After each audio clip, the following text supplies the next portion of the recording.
Hi friends, இப்போ பார்த்தீங்கன்னா south ஆஃப்ரிக்காவுக்கும் ஆப்கானிஸ்தானுக்குமான one day match எங்கே நடக்குதுன்னு பார்த்தீங்கன்னா சார்ஜா கிரிக்கெட் கிரவுண்டில் நடக்குது. இந்த மேட்சோடைய ஃபுல் அனாலிசிஸ், எந்தெந்த பிளேயருக்கு ட்ரீம் டீம் ஆப்ஷன் இருக்குது, அதே மாதிரி பார்த்தீங்கன்னா பிளேயருடைய கம்ப்ளீட் ஸ்டாட்ஸு, எந்தெந்த பிளேயருக்கு சிவிசி கொடுக்கலாம், அதே மாதிரி யார் ட்ரம்ப் பிக்கா இந்த இதில் இருப்பாங்க அப்படிங்கிறத இந்த வீடியோவில் கம்ப்ளீட்டாக சொல்லியிருக்கிறோம். ஸோ வீடியோவை ஸ்கிப் பண்ணாமல் பாருங்கள். பார்த்துட்டு இருக்கிறவங்க சப்ஸ்கிரைப் பண்ணிவிட்டு பாருங்கள். இப்போ பார்த்தீங்கன்னா இங்கே உள்ள பிச் ரிப்போர்ட் எந்த மாதிரி இருக்கும் அப்படின்னு பார்த்தீங்கன்னா, இது பேட்டர் ப்ளஸ் பவுலருக்கு போத்துக்கும் சப்போர்ட் ஆகும். கிட்டத்தட்ட பார்த்தீங்கன்னா பேலன்ஸ்டு பிச் கண்டிஷன் தான். ஸ்பின்னர்ஸுக்கு ஃபாஸ்ட் பவுலர்ஸை விட ஒரு மடங்கு கொஞ்சம் இங்கே அதிகமாகவே சப்போர்ட் ஆயிருக்கு. கிட்டத்தட்ட ஆப்கானிஸ்தானுக்கு இது கிட்டத்தட்ட ஒரு ஹோம் கிரவுண்ட் மாதிரினே சொல்லலாம். அவங்க இங்கே பிளே பண்ணும்போது மேக்ஸிமம் நல்லாவே பிளே பண்ணுவாங்க. நீங்கள் வென்யூ ப்ராக்ரஸ் ப்ரிடிக்ஷன் பண்ணும்போது என்ன ப்ரிடிக்ஷன் பண்ணாலும் அதோடைய வென்யூ ப்ராக்ரஸ் எந்த மாதிரி இருந்திருக்கு, அங்க ஸ்கோர் எப்படி பண்ணிருக்காங்க, இந்த பிச் இந்த பிளேயருக்கு செட் ஆகுமாங்கிறத தெரிஞ்சுட்டு அதுக்கப்புறம் நீங்க அந்த பிளேயர் எடுத்துட்டு போங்க. டோட்டலா 241 மேட்சஸ் இங்க பிளே பண்ணிருக்காங்க. இதுல ஃபர்ஸ்ட் வின் பண்ணவங்க 131, செகண்ட் வின் பண்ணவங்க 108 இங்க பண்ணிருக்காங்க. ரெண்டு மேட்ச் பாத்தீங்கன்னா நோ ரிசல்ட் ஆயிருக்குது. பிலோ ஸ்கோர் பாத்தீங்கன்னா 278 டைம்ஸ் இங்க பண்ணிருக்காங்க. 200 to 249 75 டைம்ஸ் பண்ணிருக்காங்க. 250 to 229 70 டைம்ஸ் பண்ணிருக்காங்க. ஸோ மேக்ஸிமம் பாத்தீங்கன்னா 300க்கு மேல 18 டைம்ஸும் சப்போர்ட் பண்ணிருக்காங்க. மேக்ஸிமம் பாத்தீங்கன்னா ஃபர்ஸ்ட் பிடிச்சிக்கிறவங்க இங்க கொஞ்சம் நல்ல ஸ்கோர் பண்றதுக்கான வாய்ப்பு இருக்கு. டாஸ் வின் பண்ணவங்க மேக்ஸிமம் ஃபர்ஸ்ட் பேட்டிங் தான் எடுப்பாங்க. செகண்ட் இன்னிங்ஸ் பண்ணும்போது சேசிங் பண்றது இந்த கிரவுண்டை பொறுத்தவரை கொஞ்சம் டஃபா இருக்கும். அதே மாதிரி ஆவரேஜ் ஸ்கோர் பாத்தீங்கன்னா ஃபர்ஸ்ட் இன்னிங்ஸுக்கு 240 to 250 வரதுக்கான வாய்ப்பு இருக்கு. செகண்ட் இன்னிங்ஸ் பொறுத்தவரை இப்ப விக்கெட் ஃபால் கொஞ்சம் நிறைய இருக்குது அப்படின்னா 200 வரைக்குமான வாய்ப்பு இருக்கும். அதே மாதிரி பாத்தீங்கன்னா ஹை ஸ்கோர் பாத்தீங்கன்னா 364 வரைக்கும் பண்ணிருக்காங்க. லோ ஸ்கோர் 54க்கு ஆல் அவுட் ஆயிருக்காங்க. இந்த கிரவுண்ட்ல ரீசெண்டா நடந்த மேட்ச் பாத்தீங்கன்னா ஆப்கானிஸ்தானுக்கும் அயர்லாந்துக்குமான நடந்திருக்கு. ஃபர்ஸ்ட் மேட்ச்ல 236 ரன்ஸ் அடிச்சிருக்காங்க ஆப்கானிஸ்தான். செகண்ட் இன்னிங்ஸ்ல 199க்கு பாத்தீங்கன்னா 10 விக்கெட்ஸ் போயிடுச்சு. மேக்ஸிமம் ஆப்கானிஸ்தான் டாமினேட் பண்ணிட்டாங்க. செகண்ட் இன்னிங்ஸ்ல ஸ்பின்னருக்கு பாத்தீங்கன்னா 9 விக்கெட்ஸ் கிடைச்சிருக்கு. அதேதான் யூஏயும் பாத்தீங்கன்னா வெஸ்ட் இண்டீஸ்க்கும் நடக்கிற அந்த மேட்ச்லயும் ஃபர்ஸ்ட் இன்னிங்ஸ்ல விக்கெட் ஃபால் நிறைய ஆயிருக்கு. வெஸ்ட் இண்டீஸ் பாத்தீங்கன்னா அங்கேயும் பாத்தீங்கன்னா ஸ்பின்னருக்கு செகண்ட் இன்னிங்ஸ்ல விக்கெட் கிடைச்சிருக்கு, 10 விக்கெட்டும் கிடைச்சிருக்கு. ஸோ ஸ்பின்னர் ஃபாஸ்ட் பவுலர் விட இங்க நல்லா டாமினேட் பண்ணிருக்காங்க. ஃபாஸ்ட் பவுலர்ஸுக்கு ஈக்குவலாகவும் பண்ணிருக்காங்க.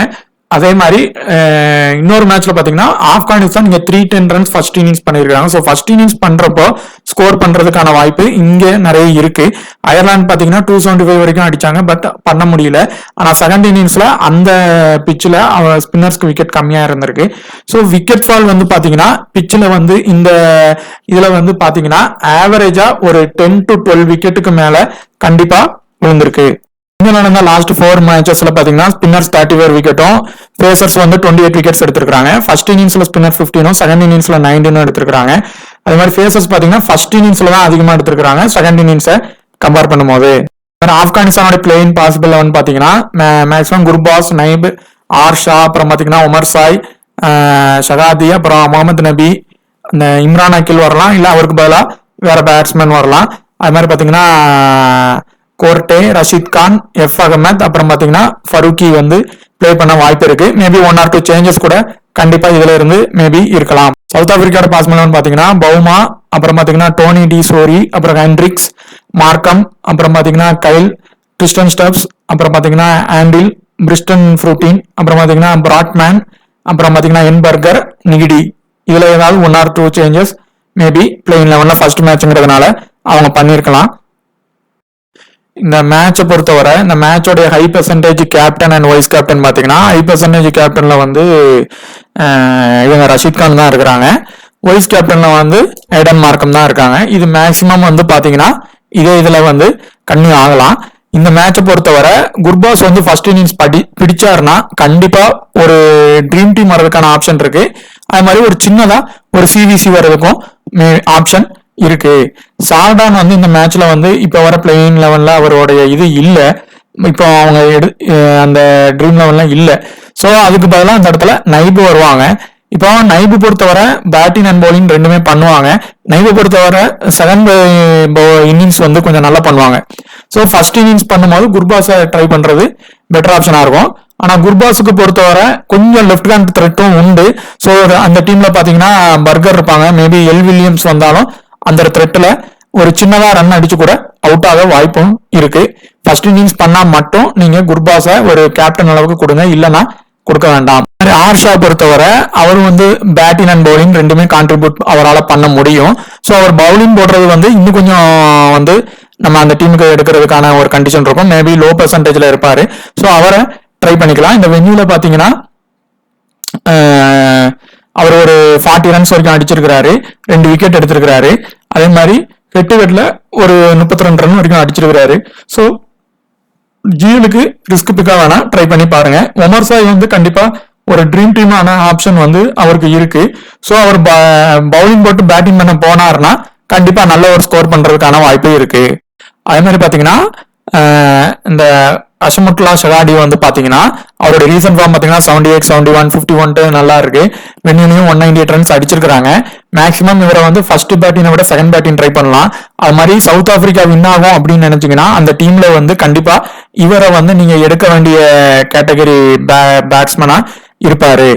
நபி இல்லைன்னா நெய்பில் நீங்க 2 பேர்ல ஒருத்தங்களை ட்ரை பண்றது பெட்டரான ஆப்ஷனா கூட இருக்கும். சோ அந்த 2 பேர்ல இருந்து ஒருத்தங்களை நீங்க ட்ரை பண்ணீங்க. நபி பொறுத்தவரை அவரால் பவுலிங்ல தான் கான்ட்ரிபியூட் பண்ண முடியும். ஆனா பாத்தீங்கன்னா அவங்க டீம்ல எதிர்த்து விளையாடுறவங்க நிறைய பேர் ரைட் ஹேண்டரா தான் இருக்கிறாங்க. சோ அடிக்கிறதுக்கு வாய்ப்பு இருக்கும். சோ நபி நெய்பில் 2 பேர் இருந்தாங்கன்னா ஃபர்ஸ்ட் நெய்பையே ட்ரை பண்ணி பாருங்க. அதே மாதிரி பாத்தீங்கன்னா இந்த இக்ராம் அகில் வந்து பொறுத்தவரை அவர் பேட்டிங் கொஞ்சம் நல்லா தான் பண்ணுவாரு. அவருடைய ஆர்டர் பாத்தீங்கன்னா கீழே இருக்கும். மேபி அவர் இல்லாம கூட போயிட்டு வேற ஒரு பேட்ஸ்மேனை கூட அவங்க ட்ரை பண்ணியும் பார்க்கலாம். அப்படி அவர் இல்லைன்னா நீங்க அவரை வந்து அதுக்கு பதிலாக ஆல்டர்னேட்டிவா வேற ஒரு பிளேயரை எடுக்கலாம். சப்போஸ் அவர் இருக்கிறாரு அப்படின்னா நீங்க ஆப்கானிஸ்தான் வந்து லாஸ் ஆகும்னு நினைச்சீங்கன்னா குர்பாஸை தூக்கிட்டு அந்த இடத்துல இவரை வச்சு ட்ரை பண்ணி பாருங்க. அதே மாதிரி பாத்தீங்கன்னா இந்த கரோட்டே பாத்தீங்கன்னா இந்த வென்யூல வந்து 1 இன்னிங்ஸ் பிளே பண்ணி 4 விக்கெட் எடுத்திருக்கிறாரு. ஸோ ஸ்பின்னுக்கு நல்லா சப்போர்ட் ஆகும். ஸோ இவருக்கான அந்த ஆப்ஷன் விக்கெட் இதுல எடுக்க வாய்ப்பு இருக்கும். லோ பிக்ல இருப்பாரு. ஸோ ரஷீத் கான் இவர்ல வந்து பாத்தீங்கன்னா நீங்க கிராண்ட் லீக்கு ரிஸ்கா ட்ரை பண்ணும்போது இவரை நீங்க எடுத்துக்கிறதும் பெட்டர் ஆப்ஷனா இருக்கும். ரஷீத் கான் பொறுத்தவரை இந்த வென்யூல வந்து ஒரு 29 விக்கெட்ஸ் எடுத்திருக்காங்க. அதே மாதிரி கட்டுகள்லயும் 2 விக்கெட்ஸ் 1 இன்னிங்ஸ்ல பிளே பண்ணி எடுத்திருக்காங்க. ஒரு ட்ரீம் டீமான ஆப்ஷன் வந்து அவருக்கு இருக்கும். Maximum first innings second innings பண்றப்போ அவருடைய பவுலிங் இது கண்டிப்பா நல்லா பண்ணுவாரு. எழுத்து விளையாடுறவங்க எல்லாருமே மேக்ஸிமம் ரைட் ஹேண்டரா இருக்கிறதுனால கண்டிப்பா ஒரு 2 விக்கெட் அளவுக்காவது அவர் எடுக்கிறதுக்கான வாய்ப்பு நிறைய இருக்கும். அதே மாதிரி பாத்தீங்கன்னா ஃபரூக்கி பொறுத்தவரை அவர் எடுத்தா லாஸ்ட் ரீசெண்டா பாத்தீங்கன்னா 5 விக்கெட் 1 விக்கெட்னு எடுத்திருக்காங்க. ஸோ மேக்ஸிமம் அவர் வந்து ஃபர்ஸ்ட் இன்னிங்ஸ் போடும்போது அவரை நீங்க ட்ரை பண்ணி பாருங்க. கண்டிப்பா ஒரு சிவிசி அளவுக்கான வாய்ப்பு இந்த மேட்சுக்கு அவருக்கு ஃபர்ஸ்ட் இன்னிங்ஸ் போடும்போது இருக்கும். அது மாதிரி எஃப் அகமது வந்து லெஃப்ட் ஹேண்ட் பவுலர் தான். ஸோ மேக்ஸிமம் ஃபரூக்கி எஃப் அகமதுல நீங்க ஒருத்தங்களை வச்சு ஒருத்தங்களை ரொட்டேஷன் பண்ணுங்க. இல்ல இவருக்கு பதிலாக வேற பிளேயர் வந்தா கூட லோ பிக்ல இருந்தாங்கன்னா அவங்கள நீங்க ஆப்கானிஸ்தானுக்கு ஒன் சைடா டீம் போட்டீங்கன்னா ட்ரை பண்ணி பார்க்கலாம். பாத்தீங்கன்னா பவுமாவும் டோனியும் வந்து இறங்குவாங்க. பவுமா பொறுத்தவரை ஸ்பின்னுக்கு கொஞ்சம் மிஸ்ஹிட் பண்ணி அவுட் ஆகுறதுக்கான நிறைய வாய்ப்பு இருக்கும். ஆனா நீங்க டோனி எடுக்கலாம், அவர் லெஃப்ட் ஹேண்டர் பேட்டர். ஸோ இந்த ரஷீத் கான் மற்ற பவுலரை வந்து அடிக்கிறதுக்கான வாய்ப்பு இருக்கும். ஸோ இந்த 2 பேர்ல நீங்க பெட்டர் டோனி எடுக்கிறதான வாய்ப்பு அவரே ட்ரை பண்ணலாம். ரீசா ஹென்ரிஸ் பொறுத்தவரை அவர் ஒரு ஹிட் ஆர் ஃபிளாப் பிளேயர் தான். மேக்சிமம் அவர் வந்து ஃபர்ஸ்ட் இன்னிங்ஸ் பண்ணலாம். செகண்ட் இன்னிங்ஸ் பண்றப்போ ஸ்பின் அட்டாக் அதிகமா இருக்கும். ஸோ அந்த இடத்துல இவர் அவுட் ஆகுறதுக்கான வாய்ப்பும் இருக்கும். ஏடன் மார்க்கத்தை பொறுத்தவரை அவர் வந்து ஃபர்ஸ்ட் பேட்டிங் பண்ணி பவுலிங் மோட போறாரு அப்படின்னா கண்டிப்பா எப்படியும் ஒரு 4 ஓவர்ஸ்க்குள்ள போடுவதற்கு வாய்ப்பு இருக்கு. பெரிய அளவுக்கான அவங்களுக்கும் டீம்லயும் ஸ்பின்னர்ஸ் வந்து இல்ல. ஸோ அவர் போடுவாரு, ஒரு 4 ஓவர்ஸ் வரைக்கும் போடலாம். ஸோ அவர் ஃபர்ஸ்ட் இன்னிங்ஸ் பேட்டிங் பண்ணா அவருக்கு நீங்க கண்டிப்பா டீம்ல எடுத்துக்கலாம். கிறிஸ்டன் ஸ்டெப்ஸ் பொறுத்தவரை அவருடைய ஃபர்ஸ்ட் இன்னிங்ஸ் பேட்டிங் கொஞ்சம் எப்பவுமே நல்லா பண்ணுவாரு. டாப் ஆர்டர்ல விக்கெட் போச்சுன்னா பின்னாடி வந்து நல்லா அடிச்சு கொடுப்பாரு.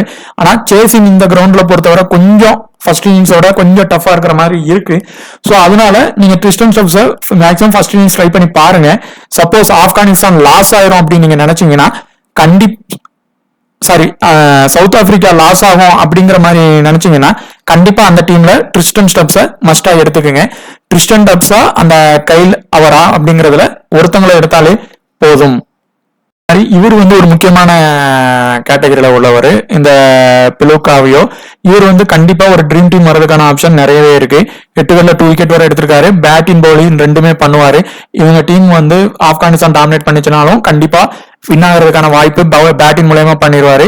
இல்லைன்னா பவுலிங் மூலயமாவது நல்ல ஒரு ஸ்கோர் வந்து பாயிண்ட்ஸ் எடுத்து கொடுத்துருவாரு. அது மாதிரி பாத்தீங்கன்னா ஃப்ரூட்டின் பொறுத்தவரை அவர் வந்து மேக்ஸிமம் 1 விக்கெட் இல்லைன்னா 2 விக்கெட் தான் எடுக்கிறாரு. இது ஸ்பின்னுக்கு சப்போர்ட் ஆகும். செகண்ட் இன்னிங்ஸ் பண்ணாங்கன்னா ட்ரை பண்ணி பாருங்க. பிராட்மேன் பொறுத்தவரை ஃபர்ஸ்ட் இன்னிங்ஸ் ட்ரை பண்ணி பாருங்க. பிராட்மேன் அதே மாதிரி பர்கர்ல கண்டிப்பா ஒருத்தங்க ட்ரீம் டீம் வர்றதுக்கான ஆப்ஷன் நிறைய இருக்கும் ஃபர்ஸ்ட் இன்னிங்ஸ் போடும்போது. ஸோ அதுல இருந்து ஒருத்தங்களை ட்ரை பண்ணி பார்க்கலாம். பாத்தீங்கன்னா இவங்க டீம்ல ரொம்ப கீ பவுலர் வந்து நிகிடி தான். அவர் வந்து ஒரு இன்ஜுரிக்கு அப்புறம் ரொம்ப லாங் டைமுக்கு அப்புறம் திரும்ப பிளே பண்ண வராரு. ஒன் டேல பாத்தீங்கன்னா 86 விக்கெட் எடுத்திருக்காரு, 8 விக்கெட்ல 2 விக்கெட் எடுத்திருக்காரு. First innings second innings both இன்னிங்ஸ்லயும் கேப்டன் வைஸ் கேப்டன் அளவுக்கு கூட வரதுக்கான ஒரு ஆப்டான பிளேயரு. நல்ல கட்டர் வேரியேஷன் பண்ணி பவுலிங் போடுவாரு. ஸோ இவர் வந்து ஒரு ஒரு முக்கியமான பிக்கா இருப்பாங்க. வின் ஆனாலும் சரி லாஸ் ஆனாலும் சரி சவுத் ஆப்பிரிக்கா. ஸோ இவரை நீங்க மஸ்டா ட்ரை பண்ணிக்கங்க. அது மாதிரி ஹெட் டு ஹெட் பாத்தீங்கன்னா சவுத் ஆப்பிரிக்கா தான் வின் பண்ணியிருக்காங்க. ஆனா இப்போ இந்த மேட்ச்ல பாத்தீங்கன்னா ரான் வெண்டர்சன் இல்ல, ரபடா இல்ல, சம்சி இல்ல, மகராஜ் இல்ல. அதே மாதிரி பாத்தீங்கன்னா சில பிளேயர்ஸ் முக்கியமான ரபாடாலாம் இல்லாதனால இந்த மேட்ச் ஆப்கானிஸ்தான் பக்கமும் போறதுக்கு வாய்ப்பு இருக்கும் ஸ்பின் அட்டாக் பண்ணிட்டாங்கன்னா. ஸோ அதுக்கு தக்கனமா டீமை பிரிச்சு போடுங்க. இப்போ சிவிசி அண்ட் பிளேயர் ஆப்ஷன் பாத்தீங்கன்னா சேஃப் பிக்ல வந்து எல்லாரும் ரஷீத் கான் தான் எடுத்திருக்காங்க. போத் இன்னிங்ஸ்லயும் இவர் வர வாய்ப்பு இருக்கு. ஆனா செகண்ட் இன்னிங்ஸ்னா நல்ல ஒரு பாயிண்ட் எடுக்க வாய்ப்பு இருக்கு. குர்பாஸ் ஃபர்ஸ்ட் இன்னிங்ஸ்ல மட்டும் சிவிசி அளவுக்கு வர வாய்ப்பு இருக்கு. சப்போஸ் அவர் அந்த பர்கர் பால்லையோ மட்டும்தான் இருக்கிறாருன்னா வரதுக்கு வாய்ப்பு இருக்கும். ஆனா எல் வில்லியம்ஸும் சேர்ந்து இருக்கிறாருன்னா அந்த இடத்துல அவர் அவுட் ஆகிறதுக்கு வாய்ப்பாயிரும். அது மாதிரி நிகிடி போத் இன்னிங்ஸ்லயும் ஒரு நல்ல ஒரு பாயிண்ட் எடுக்கிறதுக்கான வாய்ப்பு இருக்கு. மார்க்கம் ஃபர்ஸ்ட் இன்னிங்ஸா இருந்தா மட்டும் அவரை ட்ரை பண்ணி பார்க்கலாம். ஸ்டப்ஸும் ஃபர்ஸ்ட் இன்னிங்ஸா இருந்தா மட்டும் சிவிசிக்கு ஒரு ஆப்டான பிளேயரா இருப்பாரு. சப்போஸ் சவுத் ஆப்பிரிக்கா லாஸ் ஆகும்னு நீங்க எடுத்தீங்கன்னா செகண்ட் இன்னிங்ஸ்ல ட்ரை பண்ணி பாருங்க. அதே மாதிரி பாத்தீங்கன்னா ரிஸ்கா நீங்க யாருக்கெல்லாம் கொடுக்கலாம் அப்படின்னா ஃபரூக்கிக்கு ஃபர்ஸ்ட் இன்னிங்ஸ்ல கொடுக்கலாம். அதே மாதிரி அந்த பிலுவாக்கியாவை வந்து நீங்க ஒரு ரிஸ்கா ட்ரை பண்ணி பாருங்க. அதே மாதிரி பாத்தீங்கன்னா நெய்பு செகண்ட் இன்னிங்ஸ் பேட்டிங் பண்றாரு, ஃபர்ஸ்ட் பவுலிங் போட்டு செகண்ட் பேட்டிங் பண்றாருன்னா நல்ல ஒரு இதா வர்றதுக்கு வாய்ப்பு இருக்கு. அதே மாதிரி ஒமர் சாய் வந்து பேட்டிங் பண்ணி பவுலிங் பண்றாரு, பவுலிங் பண்ணி பேட்டிங் பண்றாருன்னா நல்ல ஒரு பாயிண்ட் எடுக்கிறதுக்கும் வாய்ப்பு இருக்கு. அதே மாதிரி இந்த டிடி சோர்சி இவர் வந்து பாத்தீங்கன்னா ஃபர்ஸ்ட் இன்னிங்ஸ் பேட்டிங் ஓரளவு நல்லா பண்ணிக்கிட்டே வந்திருக்கிறாரு.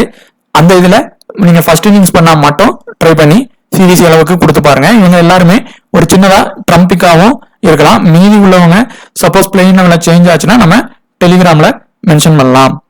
ஸோ உங்களுக்கு இந்த வீடியோ பார்த்துட்டு இருக்கிறவங்க ஒரு ஷேர் பண்ணி லைக் பண்ணுங்க, சப்ஸ்கிரைப் பண்ணுங்க. தேங்க்யூ.